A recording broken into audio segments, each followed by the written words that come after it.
pagi. Assalamualaikum teman-teman semuanya.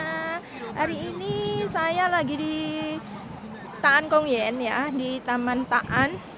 Lagi ada acara nggak tahu apa. Sekalian saya mau nemuin Mbak PMI saya yang konon katanya dia sering sekali diwawancarai oleh stasiun TV ya, stasiun TV Taiwan. Karena dia sering bawa amannya itu ikut event-event atau ikut acara lansia ya. Nah, saya udah mau ketemu dia itu udah lama, tapi udah saya agendakan lama, tapi baru hari ini saya ada waktu dan mbaknya baru hari ini kebetulan ada di Taan ya. Nah, ini nanti saya mau berbincang-bincang. Jadi mau berbincang-bincang sama mbaknya. Dia bagaimana selama kerja di Taiwan kok bisa-bisanya ada kesempatan diwawancarai oleh stasiun TV. Nah, hari ini kebetulan ramai sekali ya di taman itu, banyak sekali acara. Ini acaranya suci ya, itu loh. Nah, ini ada amanya. Ama, ni hao. 我是他的老师。我要跟他讲话一下，给我时间好不好？好，你走过7点。你们散步哈，我在这里。Halo Mbak Ati. Halo. Gimana kabarnya? Alhamdulillah. Agak kesini. Alhamdulillah hari ini dipertemukan ya. Saya ada masker, tapi di dalam kalau saya pakai masker bicaranya nggak bisa los. Tapi Mbak Ati pakai masker ya, karena Mbak Ati katanya lagi flu. Gimana kabarnya? Alhamdulillah. Ya Allah, ini anak saya dari agensi ya, dari agensi saya. Kita udah lama nggak ketemu ya Mbak? Iya. Berapa lama? Sekitar 5 bulanan lah. 5 bulan ya. Kita juga pernah ketemu ya sama Mbak Ati ini waktu bawa pasiennya lagi jalan-jalan ke Taipei Zoo ya, Muca. Waktu itu ketemu masakin mie ayam buat saya. Oke, hari ini saya itu kebetulan kita bisa ketemu ya. Saya mau berbincang-bincang sama Mbak Ati. Saya dulu kan pernah dengar Mbak Ati pernah diwawancarai oleh stasiun TV Taiwan ya. Iya. Nanti ada fotonya ya, waktu itu ya. Nanti kasih saya biar teman-teman juga lihat. Jadi Mbak Ati di Taiwan udah berapa lama? Terakhir ini jaga nenek sekitar 1 tahun 11 bulan. Neneknya masih sehat itu ya? Iya. Dulu kan naik kursi roda, di kursi roda sekitar setahun 1 bulan. Iya. Terus sekarang alhamdulillah aku jaga. Udah sehat, alhamdulillah. Perjuangannya Mbak Ati, ya Allah luar biasa ya. Nah, ini selama jaga pasien ini, lika-likunya gimana? Ada suka dukanya selama merawat pasien kamu ini gimana? Kan dulu pernah komplain ya, hampir setiap hari itu komplain. Ya setiap minggu lah, setiap bulan komplain ya. Karena pasiennya agak bawel, cerewet ya. Dan kegiatan Mbak Ati itu setiap harinya harus keluar, jalan-jalan. Nah, jalan kaki ya. Iya. Dulunya naik kursi roda, sekarang udah jalan kaki. Itu nggak memandang suka dukanya. Jadi waktu susahnya itu pasiennya katanya nggak memandang hujan, panas. Mbak Ati puasa pun, Mbak Ati nggak puasa pun tuh jalan terus ya. Jadi pagi, siang, sore, malam tuh kadang-kadang kalau diturut juga pergi ya, jalan ya. Nah, itu menurut Mbak Ati pasien kamu tuh pikun apa gimana? Ya namanya error lah, karena error. Kalau di Indonesia kan orang error kan taunya jalan terus. Iya. Oke gitu. Mbak, di Taiwan ini banyak sekali orang pasien yang error ya, akong ama itu pokoknya semuanya seperti itu ya Mbak ya. Itu menurut Mbak Ati gimana? Kamu sakit hati enggak? Atau mungkin berontak enggak? Atau mungkin gimana menurut kamu? Kalau aku sih namanya dianya error, nggak tahu kenyang, nggak tahu itu, taunya makan terus gitu. Iya. Terus aku waktu pertama ya tak lihat dulu adaptasi sama nenek sama kakek gimana. Iya. Tapi lama kelamaan tuh kan dia punya gula darah. Iya. Gula darahnya semakin naik terus. Iya. Terus aku ngomong sama majikan, tolong dikasih itu apa kulkas itu aku gembok sampai tak gembok. Ya Allah, karena dia ngambil makanan sendiri ya. Terus dia tuh nggak tahu itu, nggak tahu kenyang. Nggak tahu kenyang, maunya makan terus. Sampai sekarang pun makan terus gitu. Begitu susahnya Mbak kamu merawat dia ya. Kalau dia marah nggak ada dikasih makan itu, ngamuk. Ya ada tongkat, ada apapun dilempar, dibanting sampai aku nangis-nangis. Ya Allah. Sering ya Mbak telepon ke saya ya, saya motivasi kamu, saya mau kasih masukan kamu. saya suruh lapor majikan apa kayak gitu ya. Tapi majikan responnya dulu gimana, sama ya, majikan nggak begitu respon gitu lah. Sampai sekarang pun majikan tuh nggak mau tahu lah. Oh seperti itu. Itu yang itu kan kita sendiri harus gimana cari solusinya gitu. Iya, oke. Karena majikan kan nggak satu rumah. Oh, Kadang-kadang kan ke rumah tuh seminggu sekali, kadang 2 minggu sekali, nggak mesti, dianya kan sibuk semua. Oh seperti itu. Jadi semuanya kamu yang menghandle ya Mbak. Ya Allah luar biasa, sampean jaga 2 pasien, tapi aku nggak perlu dijaga ya. Aku nggak perlu dijaga, tapi dia juga error juga. Error juga, melebihi ama kadang kalau error. Setiap hari itu nuduh maling gitu. Dia maling. Barangnya yang hilang lah, apa uangnya hilang lah. Padahal kita mana mungkin ya Mbak, kita itu kerja kayak gitu, ya toh. Kita itu orang jujur sejujur-jujurnya. Kadang kita memang sakit hati ya ngadepi pasien yang seperti itu. Nah, Mbak Ati di sini apa paling sedihnya apa waktu jaga pasien itu Mbak? Paling sedihnya ya itu kalau lagi kumat, dituduh mencuri itu paling sedih sekali. Sakit hati banget ya. Sakit hati banget. Kalau bukan aku mungkin udah kabur. Ya seperti itu. Jadi teman-teman memang menjaga pasien itu nggak gampang. Nah, yang bisa menguatkan Mbak Ati sampai bertahan segini lamanya itu apa?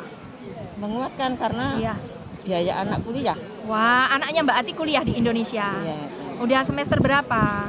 Yang nomor 2 udah skripsi, hampir sudah. Yang terakhir semester 2. Alhamdulillah. Jadi yang menguatkan Mbak Ati karena demi cita-cita anak-anak, demi kesuksesan anak-anak, Mbak Ati bisa bertahan di sini ya. Kalau aku pindah majikan kan paling enggak kan perlu proses. Iya, perlu proses, adaptasi lagi. Bukannya adaptasi sih enggak masalah, masalahnya biaya. Biaya. Kalau aku proses sampai 1 bulan, mikirnya anak nanti berhenti 1 bulan kan harus nggak ada pemasukan. Iya.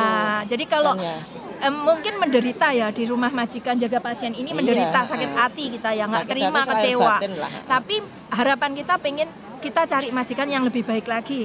Tapi kita semua butuh proses. Kita ngomong pindah majikan itu pasti agensi datang menyatukan juga mempersatukan masalahnya apa, kasih solusi. Tapi pasti kalau kita nggak bisa sabar ya, kita pasti udah ego kita tinggi ya, pasti minta pindah majikan.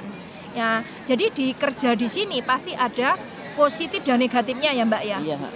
Jadi boleh kasih tahu Mbak Ati, kasih tahu ke teman-teman untuk menguatkan itu bagaimana.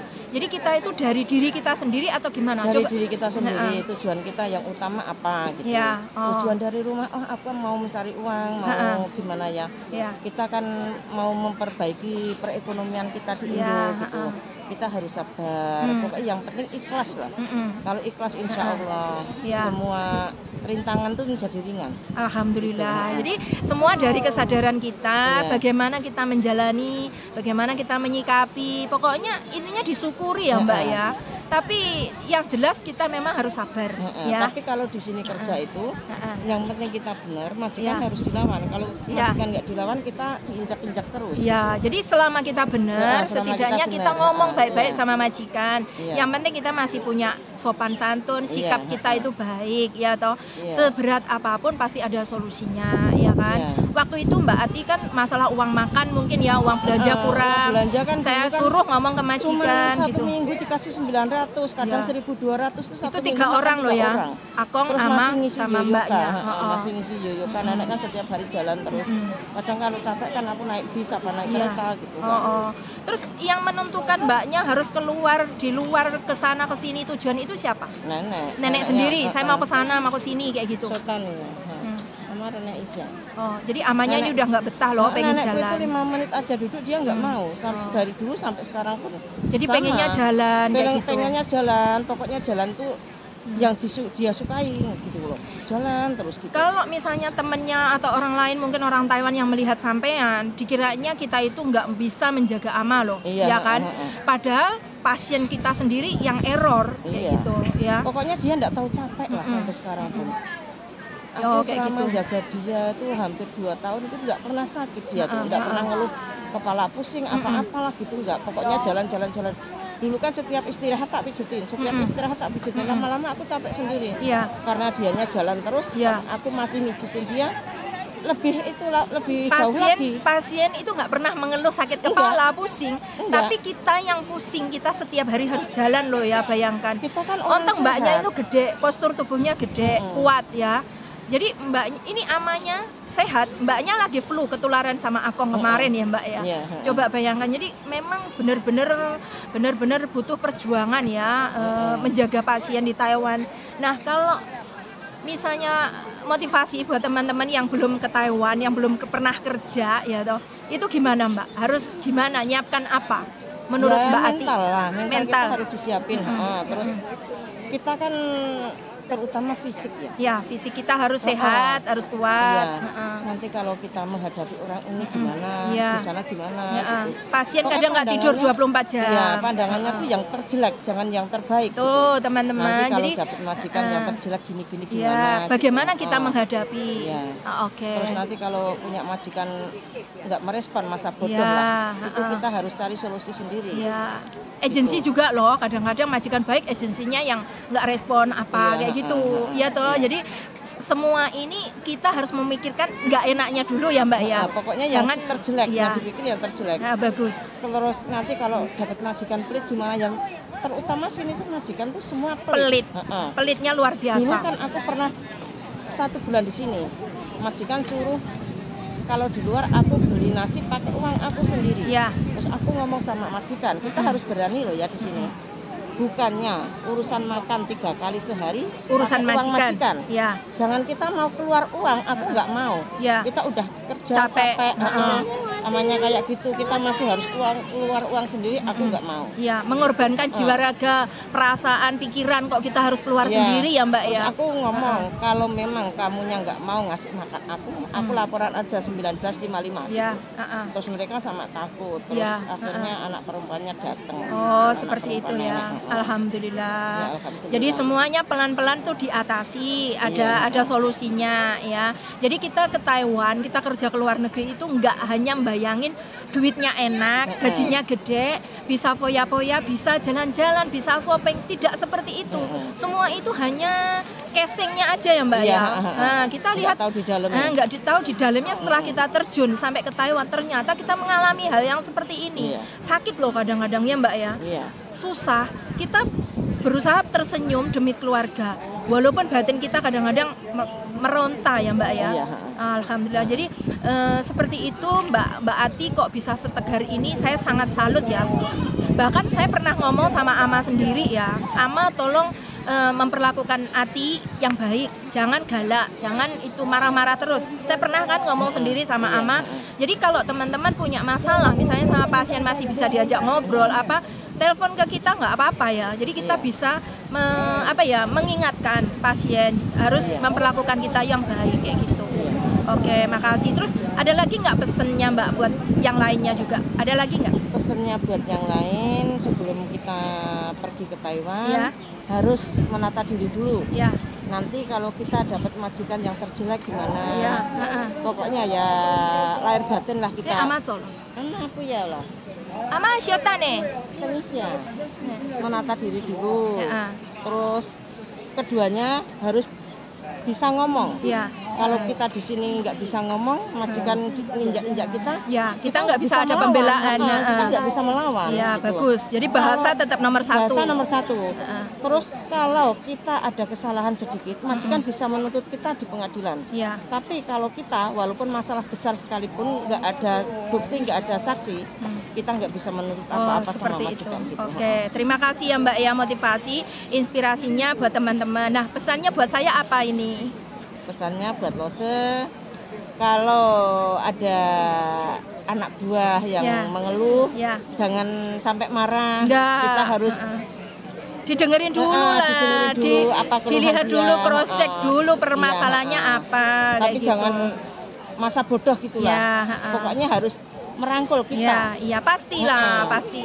Nyatanya sampean ada masalah, saya juga langsung respon ya waktu itu. Ya mungkin kalau nggak langsung ya tunggu beberapa hari, mungkin maksudnya beberapa jam. Mungkin saya nggak pegang HP atau nggak bisa langsung bales apa kayak gitu ya. Oke, terima kasih. Semoga Mbak Ati di sini kerjaannya lancar. dikasih kesehatan, dikasih panjang umur, bisa mewujudkan cita-citanya, bisa membahagiakan anak-anaknya sama keluarganya ya. Amin. Oke, terima kasih waktunya untuk hari ini. Iya. Udah sering diwawancarai sama stasiun TV, sayanya malah belum pernah mewawancarai. Oke, terima kasih waktunya ya. Iya. Sukses selalu ya. Oke, terima kasih teman-teman semuanya. Wassalamualaikum. Bye-bye. Bye-bye.